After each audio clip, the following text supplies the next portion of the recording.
Ya baik. Selamat malam teman-teman semua. Apa kabar semuanya? Selamat malam Ibu Sepri. Selamat malam Ibu. Apa kabar? Baik, sehat. Kabar baik. Ya, saya harap walaupun sudah malam, tapi Bapak Ibu tetap bersemangat. Semangat. Ya, jadi langsung saja karena mengingat waktu sudah malam.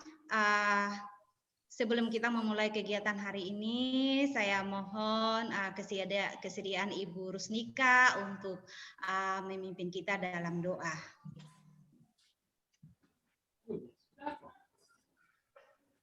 Oke. Baik.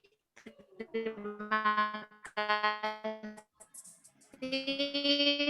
Sebelum kita mulai kegiatan kita, mari kita berdoa. Dan Protestan berdoa selesai.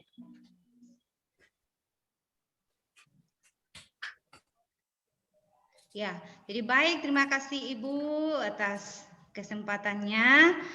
Langsung saja kita masuk di dalam materi. Sebentar ya teman-teman.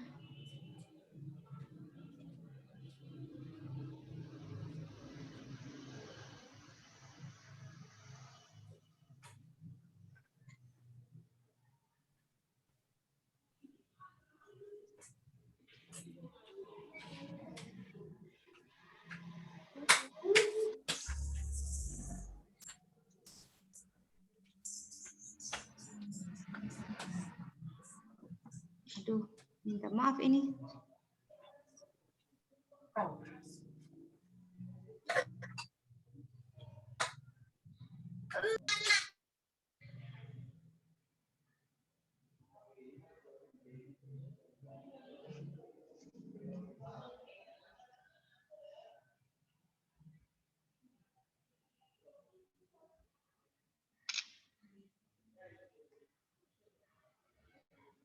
Aduh, ini sorry Pak Ivan, ini tidak bisa share nih. Bagaimana nih? Di sini. Bu, mic-nya Pak Ivan. Oke, iya, sudah, mungkin sudah bisa sekarang, sudah. Mohon maaf pengaturannya tadi. Oh iya. Oke, baik, minta maaf teman-teman. Tidak apa-apa Ibu. Iya, sudah kelihatan Bapak Ibu? Sudah. Ya. Sudah Ibu. Bisa jelas dengar suara saya? Jelas Ibu. Bisa, jelas. Ya, jadi tujuan kegiatan kita hari ini yang pertama itu memberikan pemahaman tentang konsep asesmen formatif dan sumatif, memberikan pemahaman tentang fungsi asesmen dalam pembelajaran, dan membedakan. Ini membedakan dulu ya Bapak Ibu, saya salah ketik. Membedakan ya bentuk-bentuk asesmen formatif dan sumatif. Nah, output dari kegiatan ini peserta dapat memahami konsep asesmen formatif dan sumatif. Peserta dapat memahami apa fungsi asesmen dalam pembelajaran, dan peserta dapat membedakan bentuk-bentuk asesmen formatif dan sumatif. Kemudian alurnya tadi pembukaan, sapaan dan doa sudah, penyampaian materi itu konsep asesmen formatif dan sumatif, ada ruang diskusi, dan terakhir ada ucapan terima kasih dan berdoa. Jadi baik teman-teman, kita langsung ke materi. Saya kembali dulu.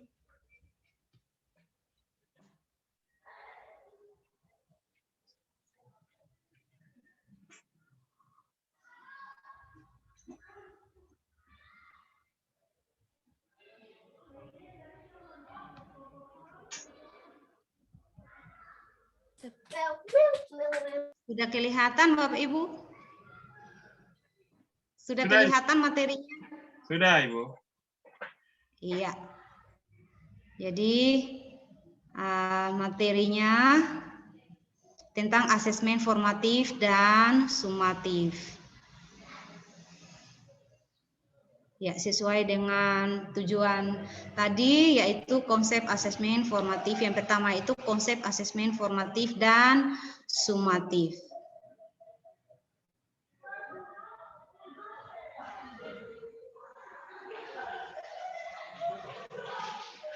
Ya, konsep asesmen formatif dan sumatif. Asesmen formatif itu suatu metode atau evaluasi yang dilakukan untuk evaluasi proses pemahaman murid, kebutuhan pembelajaran, dan kemajuan akademik selama pembelajaran. Kemudian asesmen formatif itu dia memantau pembelajaran murid dan memberikan umpan balik yang berkala dan berkelanjutan. Nah, asesmen formatif ini bagi murid berfungsi membantu murid mengidentifikasi kekuatan dan aspek yang perlu dikembangkan. Kemudian bagi guru dan sekolah itu dia berfungsi memberikan informasi mengenai tantangan apa saja yang dihadapi murid dalam proses pembelajaran, proyek, sehingga dukungan yang memadai dapat diberikan. Kemudian diberikan oleh guru, teman, atau diri sendiri. Kemudian ada asesmen sumatif. Asesmen sumatif yaitu metode evaluasi yang dilakukan di akhir pembelajaran. Asesmen sumatif itu seringkali memiliki taruhan tinggi karena berpengaruh terhadap nilai akhir, sehingga sering diprioritaskan murid daripada asesmen formatif. Nah, umpan balik dari asesmen hasil akhir ini atau sumatif itu dapat digunakan untuk mengukur perkembangan murid dan memandu guru dan sekolah untuk merancang aktivitas mereka untuk proyek berikutnya. Yang berikut itu tadi yang saya sudah jelaskan tadi untuk guru, sekolah, dan murid sudah. Kemudian fungsi asesmen.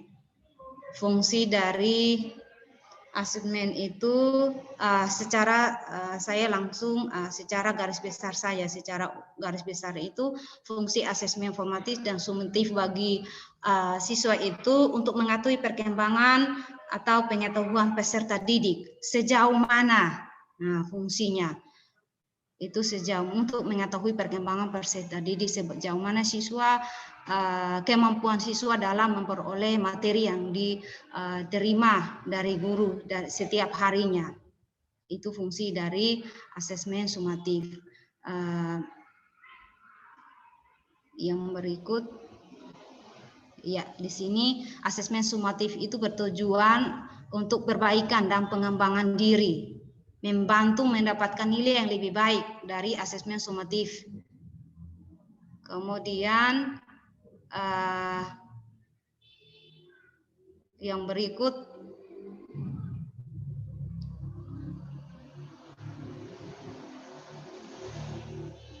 asesmen sumatif itu mengubah paradigma belajar yang menitikberatkan pada nilai menjadi belajar yang menitikberatkan pada proses.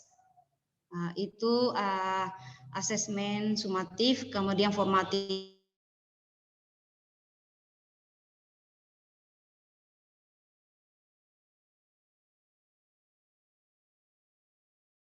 lambat proses murid untuk mengalami pengetahuan yang diterima. Yang berikut, nah di sini Bapak Ibu setelah mengetahui tentang konsep dari asesmen sumatif, kemudian fungsinya, di sini di dalam tujuan pembelajaran kita hari ini, di situ ada sesi diskusi untuk mengetahui bentuk-bentuk dari asesmen formatif dan sumatif. Nah, kira-kira Bapak Ibu sebelum saya sampaikan, ada yang bisa mengetahui bentuk-bentuk atau apa saja yang masuk dalam asesmen formatif dan mana yang masuk di asesmen sumatif? Ada yang bisa jawab? Bapak Ibu mungkin sudah pernah baca-baca atau sudah pernah mendapatkan membaca di internet atau di bahan lainnya, modul lainnya. Drama, Ibu, drama. Ya. Drama. Iya, drama. Ada lagi Ibu Rusnika? Ini salah satu bentuk. Di praktek Ibu, praktek proyek. Iya, bagus sekali. Jadi ini teman-teman bentuk-bentuk dari asesmen formatif dan sumatif. Nah, asesmen ini ada bentuk tidak tertulis dan tertulis. Nah, bentuk yang tidak tertulis itu seperti tadi Pak Ivan bilang ada drama. Drama itu membantu mengembangkan kemampuan seni peran dan berkomunikasi murid. Kemudian ada diskusi kelas, ada produk, ada presentasi, kemudian ada tes lisan. Nah, ini semua ini adalah bentuk-bentuk dari asesmen tidak tertulis. Kemudian ada asesmen tertulis. Nah, ada asesmen tertulis, ada refleksi, ada jurnal, ada esai, ada poster, kemudian ada tes tertulis. Nah,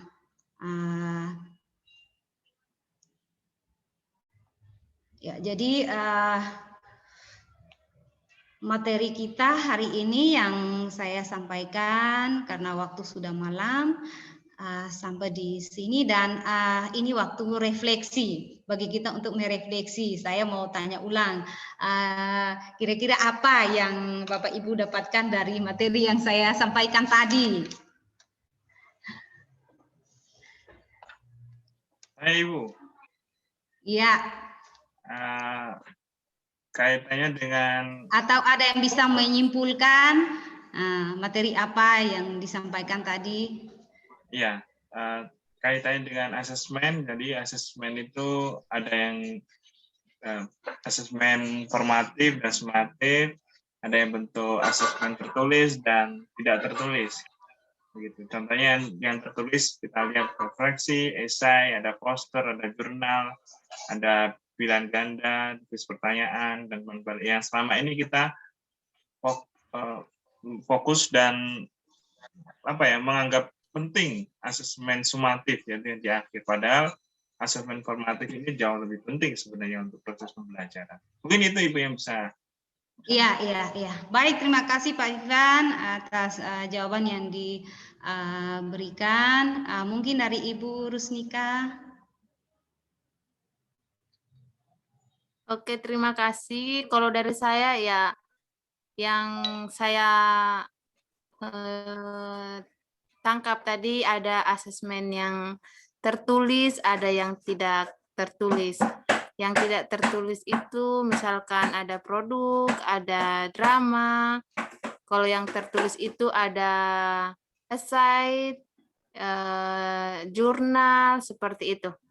Terima kasih. Ya baik, terima kasih.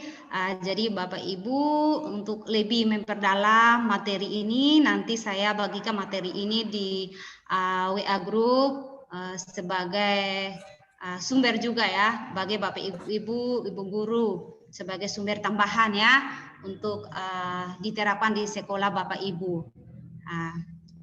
Jadi baik. Materi kita sampai di sini dan saya berikan kesempatan kepada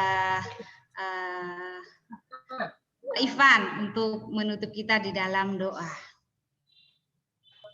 Baik, terima kasih Ibu atas kesempatannya. Jadi izinkan saya menutup kegiatan hari ini yang sudah terlaksana dengan baik dan lancar sesuai dengan harapan. Meskipun untuk Margarita Lovat tidak sempat hadir karena halangan sinyal, tapi kita diberikan kelancaran. Izinkan saya menutup doa dengan agama dan kepercayaan saya, agama Islam. Kita mulai doa. Bismillahirrahmanirrahim. Alhamdulillahirrahmanirrahim. Ar-Rahmanirrahim. Maliki yaumiddin. Iyyaka na'budu wa iyyaka nasta'in. Ihdinas siratal mustaqim. Siratal Ghairil maghdubi 'alaihim waladdallin. Amin ya rabbal alamin. Karena Allah yang Maha Pengasih lagi Penyayang, segala puji bagi Allah semesta alam, yang Maha Pengasih lagi Penyayang, pemilik hari pembalasan. Hanya kepada Engkaulah kami menyembah dan kepada Engkaulah kami memohon pertolongan.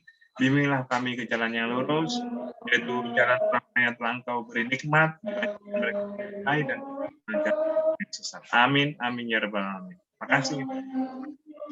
Baik, terima kasih Pak Ivan. Amin. Terima kasih.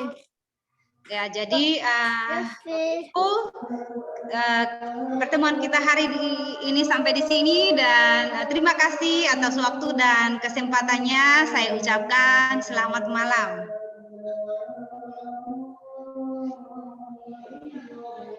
Selamat malam Ibu Septi, Ibu Rusnika. Terima kasih. Kita pause. Malam. Malam.